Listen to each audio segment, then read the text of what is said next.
ನಮಸ್ತೆ ವೀಕ್ಷಕರೇ, Akshata K YouTube ಚಾನೆಲ್ಗೆ ಸ್ವಾಗತ. ಇವತ್ತು ಬಾಳೆಕಾಯಿ ಸೆಂಡಗೆ ಮಾಡ್ತಾ ಇದ್ದೇನೆ. ಇಲ್ಲಿ ನಾನು 11 ಬಾಳೆಕಾಯಿಯನ್ನು ತೆಗೆದುಕೊಂಡಿದ್ದೇನೆ. ಬಾಳೆಕಾಯಿಯನ್ನು ತೊಟ್ಟು ತೆಗೆದು ಬೇಯಿಸಿಕೊಳ್ಳುವಂಥದ್ದು. ನಾನು ಇಲ್ಲಿ 2 ತುಂಡುಗಳನ್ನಾಗಿ ಮಾಡಿಕೊಂಡಿದ್ದೇನೆ. ನಾನು ಅಡಿಗೆಗೆ ಬಳಸುವ ಅಮುಂಡ ಬಾಳೆಕಾಯಿಯನ್ನು ತೆಗೆದುಕೊಂಡಿದ್ದೇನೆ. ಮಂಗಬಾಳೆ ಅಂತಲೂ ಕರೀತಾರೆ, ತುಳುವಿನಲ್ಲಿ ಕಜಿಪು ಬಾಳೆ ಅಂತ ಹೇಳ್ತಾರೆ. ಇವತ್ತು ನಾನು ಈ ಬಾಳೆಕಾಯಿಯಲ್ಲಿ ಸೆಂಡಗೆ ಮಾಡ್ತಾಯಿದ್ದೇನೆ. ಬಾಳೆಕಾಯಿಯನ್ನು ಈ ಥರ 2 ತುಂಡುಗಳನ್ನಾಗಿ ಮಾಡಿ ನಾನು 11 ಬಾಳೆಕಾಯಿಯನ್ನು ತೆಗೆದುಕೊಂಡಿದ್ದೇನೆ. ಈ ಥರ ಎಲ್ಲ ತುಂಡು ಮಾಡಿ ಇಟ್ಟಿದ್ದೇನೆ. ನೀರು ಹಾಕ್ಕೊಳ್ತಾ ಇದ್ದೇನೆ. ನೀರು ಹಾಕಿ ಸ್ವಲ್ಪ ಎಣ್ಣೆಯನ್ನು ಹಾಕ್ಕೊಳ್ಬೇಕು. ಆಮೇಲೆ ಬೇಯಿಸಿಕೊಳ್ಳುವಂಥದ್ದು. ಎಣ್ಣೆ ಹಾಕೋ ಉದ್ದೇಶ ಏನೆಂದರೆ ಬಾಳೆಕಾಯಿಯಲ್ಲಿ ಕನರಿನ ಅಂಶ ಇರ್ತದೆ, ಮೇಣದ ಅಂಶ. ತೊಳಿಲಿಕ್ಕೆ ಸುಲಭ ಆಗ್ತದೆ ಎಣ್ಣೆ ಹಾಕಿ ಬೇಯಿಸಿದರೆ. ಕುಕ್ಕರ್ ತೊಳಿಲಿಕ್ಕೆ ಸುಲಭ ಆಗ್ತದೆ, ಅದಕ್ಕೋಸ್ಕರ 2 ರಿಂದ 3 ಸ್ಪೂನ್ ಎಣ್ಣೆಯನ್ನು ಹಾಕ್ಕೊಳ್ಬೇಕು. ನಾನಿಲ್ಲಿ ತುಂಡು ಮಾಡಿಟ್ಟ ಬಾಳೆಕಾಯಿಯನ್ನು ಹಾಕ್ಕೊಳ್ತಾ ಇದ್ದೇನೆ. ಕುಕ್ಕರ್ನಲ್ಲಿ ಡೈರೆಕ್ಟಾಗಿ ಬೇಯಿಸಿಕೊಳ್ಳುವಂಥದ್ದು. ನೀವು ಕದಳಿ ಬಾಳೆಕಾಯಿ ಅಥವಾ ಏಲಕ್ಕಿ ಬಾಳೆಕಾಯಲ್ಲೆಲ್ಲ ಮಾಡ್ತಾಯಿದ್ರೆ ಈ ಥರ ಕಟ್ ಮಾಡಿಕೊಳ್ಳುವ ಅವಶ್ಯಕತೆ ಇಲ್ಲ. ಡೈರೆಕ್ಟಾಗಿ ಕುಕ್ಕರಲ್ಲಿ ಬೇಯಿಸ್ಕೊಳ್ಳಿ. ಈ ಬಾಳೆಕಾಯಿ ದೊಡ್ಡದಿದ್ದ ಕಾರಣ ನಾನು 2 ತುಂಡುಗಳನ್ನಾಗಿ ಮಾಡಿಕೊಂಡಿದ್ದೇನೆ. ಈಗ ತೆಂಗಿನ ಎಣ್ಣೆಯನ್ನು ಹಾಕ್ಕೊಳ್ತಾ ಇದ್ದೇನೆ. 3 ಸ್ಪೂನಷ್ಟು ತೆಂಗಿನ ಎಣ್ಣೆಯನ್ನು ಹಾಕ್ಕೊಂಡೆ.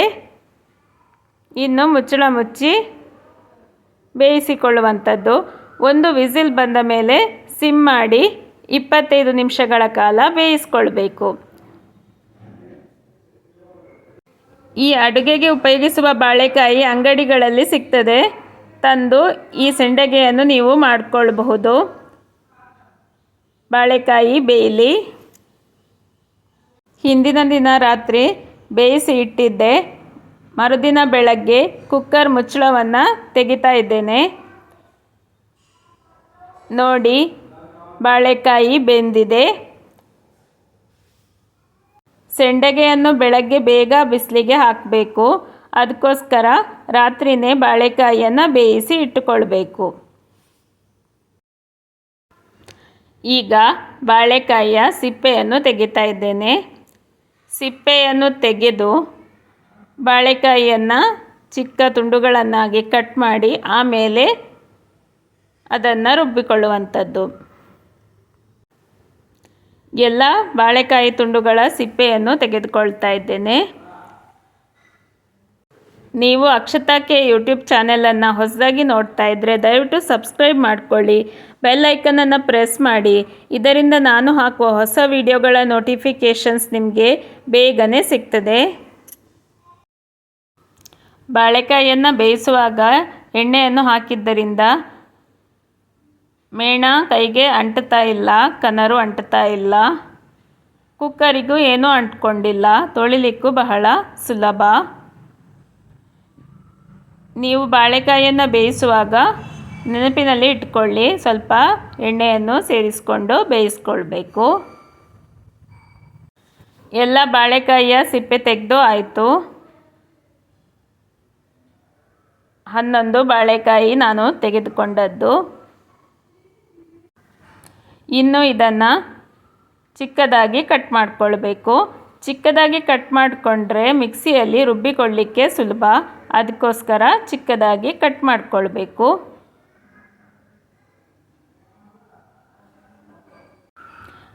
ಬಾಳೆಕಾಯಿ ಸೆಂಡಗೆ ಮಾಡಲು ಸುಲಭ. ಈ ಸೆಂಡಗೆಗೆ ಹಿಟ್ಟನ್ನು ಕಾಸುವ ಅಗತ್ಯ ಇಲ್ಲ.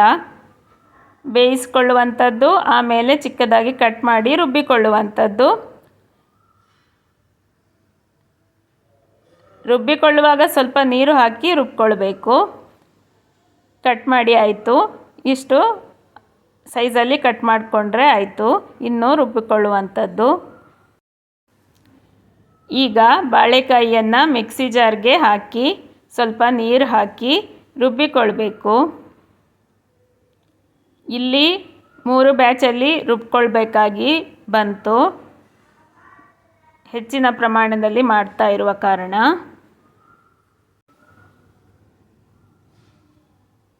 ನೀರು ಸೇರಿಸಿ ರುಬ್ಬಿಕೊಳ್ಬೇಕು.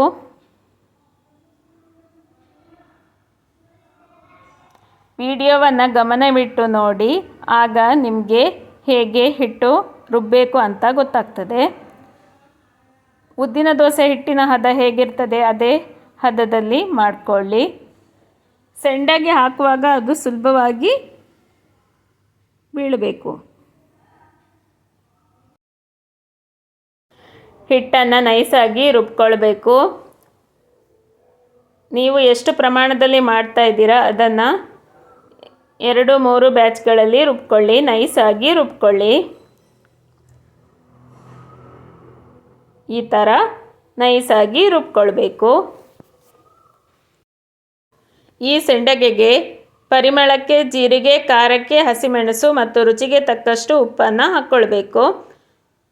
ಜೀರಿಗೆ, ಹಸಿಮೆಣಸು ಮತ್ತು ಉಪ್ಪು ಎಲ್ಲ ಜೊತೆಗೆ ಹಾಕಿ ಕ್ರಷ್ ಮಾಡಿಕೊಳ್ಬೇಕು.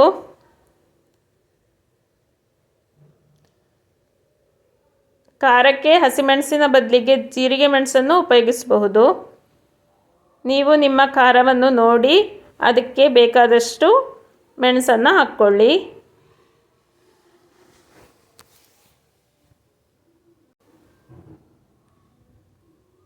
ನೋಡಿ, ಈ ಥರ ಕ್ರಷ್ ಆದರೆ ಆಯಿತು.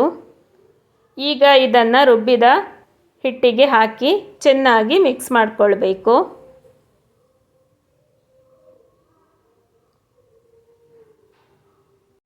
ಸ್ವಲ್ಪ ಜೀರಿಗೆ ಮತ್ತು ಉಪ್ಪು ಹಾಕಿನೂ ಸೆಂಡಗೆಯನ್ನು ಮಾಡಿಕೊಳ್ಬಹುದು. ಸ್ವಲ್ಪ ಖಾರವಾಗಿ ಮಾಡಿದರೆ ಮಜ್ಜಿಗೆಯೊಂದಿಗೆ ಬಹಳ ರುಚಿಯಾಗಿರ್ತದೆ. ಚೆನ್ನಾಗಿ ಮಿಕ್ಸ್ ಮಾಡಿಕೊಳ್ಬೇಕು.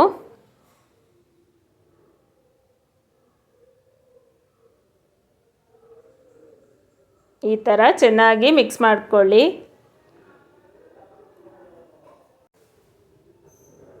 ಈ ಕೆಲಸ ಬೆಳಗ್ಗೆ ಬೇಗನೆ ಮಾಡಿ.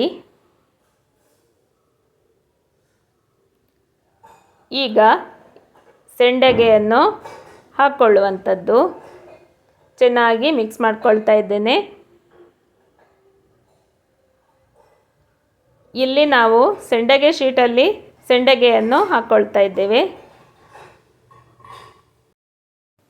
ಅಂಗಡಿಯಲ್ಲಿ ಫುಡ್ ಗ್ರೇಡ್ ಪ್ಲಾಸ್ಟಿಕ್ ಶೀಟ್ ಸೆಂಡಗೆ ಮಾಡಲಿಕ್ಕೆ ಅಂತ ಕೇಳಿದರೆ ಕೊಡ್ತಾರೆ. ಬಾಳೆ ಎಲೆಯಲ್ಲೂ ಬೇಕಿದ್ದರೆ ಹಾಕ್ಕೊಳ್ಬೋದು. ಇಲ್ಲಿ ನಾನು ಅರ್ಧ ಸ್ಪೂನ್ ಹಾಕಿದ್ದೇನೆ.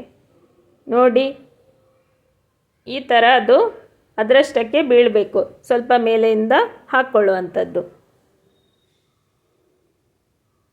ಅದಾಗೆ ಸ್ಪ್ರೆಡ್ ಆಗ್ತದೆ. ಸ್ಪೂನಲ್ಲಿ ಸ್ಪ್ರೆಡ್ ಮಾಡಬೇಕು ಅಂತ ಇಲ್ಲ. ಹೀಗೆ ಸೆಂಡಗೆ ಹಾಕ್ತಾ ಹೋದರೆ ಆಯಿತು.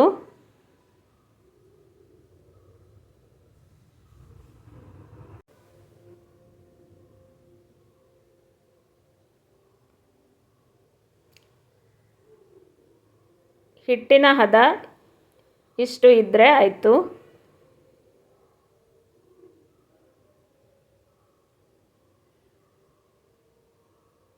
ಬೆಳಗ್ಗೆ ಬೇಗ ಹಾಕ್ಕೊಳ್ತಾ ಇದ್ದೇವೆ.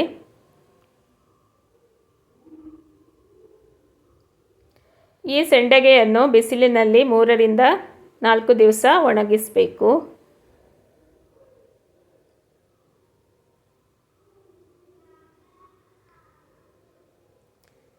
ಈ ಸೆಂಡಗೆಯನ್ನು ಬಿಸಿ ಎಣ್ಣೆಯಲ್ಲಿ ಕರಿದುಕೊಳ್ಳಬಹುದು.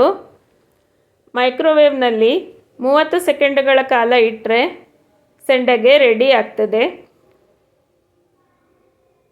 ನೀವು ಡಯಟಲ್ಲಿ ಇದ್ದರೆ ಎಲ್ಲ ಮೈಕ್ರೋವೇವಲ್ಲಿ ಇಟ್ಟು ತಿನ್ನಬಹುದು. ಎಣ್ಣೆಯಲ್ಲಿ ಕರಿಯುವ ಅಗತ್ಯ ಇಲ್ಲ. ಒಳ್ಳೆ ಕರ್ಕುರು ಆಗ್ತದೆ. ನೋಡಿ ಫ್ರೆಂಡ್ಸ್, ಸೆಂಡಗೆ ಹಾಕಿ ಆಗ್ತಾ ಬಂದಿದೆ. ಕೊನೆಯಲ್ಲಿ ಇದ್ದ ಸ್ವಲ್ಪ ಹಿಟ್ಟನ್ನು ಹಾಕ್ಕೊಳ್ತಾ ಇದ್ದಾರೆ.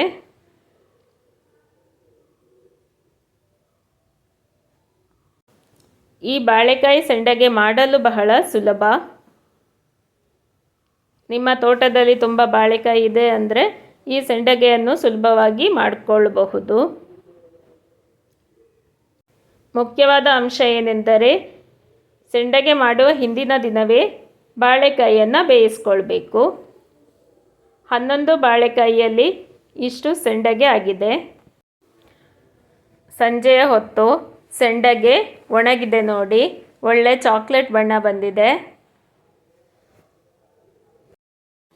ಇನ್ನೂ ಒಂದು ಬಿಸಿಲು ಒಣಗಿಸಿದಾಗ ಅದು ಶೀಟಿಂದ ಎದ್ದು ಬರ್ತದೆ.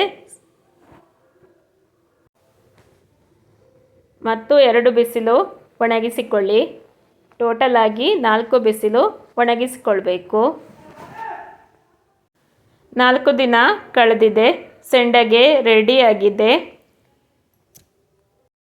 ಇನ್ನು ಈ ಸೆಂಡಗೆಯನ್ನು ಏರ್ಟೈಟ್ ಕಂಟೈನರಲ್ಲಿ ಹಾಕಿ 1 ವರ್ಷಗಳ ಕಾಲ ಸ್ಟೋರ್ ಮಾಡಿ ಇಟ್ಕೊಳ್ಬಹುದು. ಸೆಂಡಗೆಯನ್ನು ಬಿಸಿ ಎಣ್ಣೆಯಲ್ಲಿ ಕರಿಬೇಕು.